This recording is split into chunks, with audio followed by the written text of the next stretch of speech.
एक बार गौतम बुद्ध ध्यान की अवस्था में बैठे थे।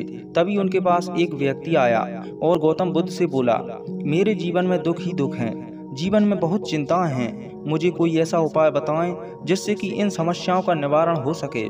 तभी गौतम बुद्ध ने उस व्यक्ति से बैठने के लिए कहा और बोले कि मैं तुम्हें एक कहानी सुनाता हूँ। और गौतम बुद्ध कहने लगे, एक बार की बात है, एक राज्य के पास वाले जंगल में एक सन्यासी रहता था। वह अपनी धुनी रमाए शांति के साथ निश्चिंत बैठा रहता था।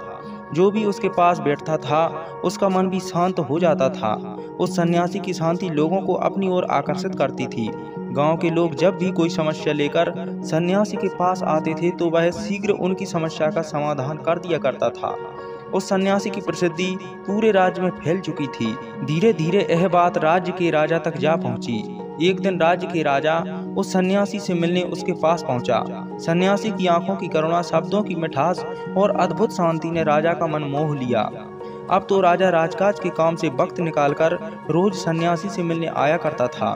धीरे धीरे राजा का सन्यासी के प्रति प्रेम इतना बढ़ गया कि वह अब तो सन्यासी से एक पल भी दूर रहना नहीं चाहता था। एक दिन राजा ने सन्यासी से महल में चलने के लिए कहा। सन्यासी ने बहुत मना किया, तरह तरह के कारण भी बताए, परंतु राजा सन्यासी की एक भी बात मानने को तैयार नहीं था। अंततः सन्यासी को राजा के साथ चलना ही पड़ा और दोनों महलों में आ पहुंचे।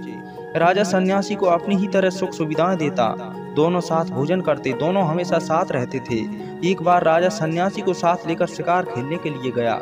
दोनों एक घने जंगल में जा पहुंचे। समय बहुत बीत चुका था। दोनों को बहुत तेज भूख लगी थी। तभी राजा की नजर जंगल में पड़े एक फल पर पड़ी। राजा ने झट से उस फल को उठा लिया और फल के 6 टुकड़े किए। राजा को भूख तो इतनी लग रही थी कि वह अकेला ही उस फल को खा ले, परंतु वह सन्यासी से प्रेम ही इतना करता था जिस कारण उसने फल के 3 टुकड़े सन्यासी को दिए और 3 टुकड़े खुद हाथ में ले लिए। सन्यासी ने तीनों टुकड़े झट से खा लिए और कहा, वाह क्या स्वाद है, काश एक और मिल जाता। राजा ने प्रेमवश एक टुकड़ा और दे दिया। उसे भी सन्यासी ने खा लिया और कहा, वाह क्या स्वाद है, एक और मिल जाता। इतना सुनकर राजा थोड़ा असमंजस में पड़ा और प्रेम बस एक टुकड़ा और दे दिया। सन्यासी ने उसे भी खा लिया और कहा, बहुत अच्छा स्वाद है, वह भी मुझे दे दो। अब राजा को गुस्सा आ गया और बोला कि तुम पागल हो क्या?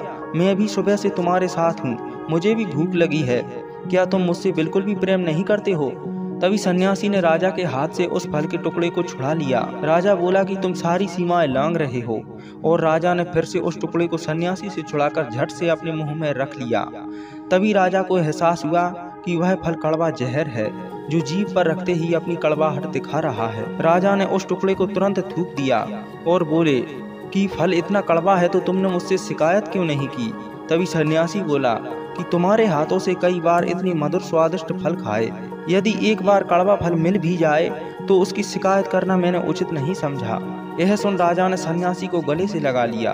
फिर गौतम बुद्ध बोले कि वह राजा हमारी जिंदगी है और सन्यासी हम खुद हैं, अर्थात जिंदगी हमें बहुत सारी खुशियाँ देती है। यदि थोड़े से दुख आ जाएं तो हमें परिस्थितियों को दोष ना देकर खुद कड़वी परिस्थितियों को गुजार देना चाहिए। वही ज्ञानी व्यक्ति है जो सुख दुख में समान रहता हो, क्योंकि यदि दुख है तो सुख भी जरूर आता है और सुख भी हमेशा नहीं रहता, सुख के बाद दुख भी आता है। इतना सुनकर उस व्यक्ति को समझ में आ गया और वह बोला कि मुझे मेरी समस्या का हल मिल गया है। तो दोस्तों कमेंट में बताइए कि आपको यह कहानी कैसी लगी। आज की वीडियो में इतना ही, मिलते हैं अगली वीडियो में। जय भारत भूमि।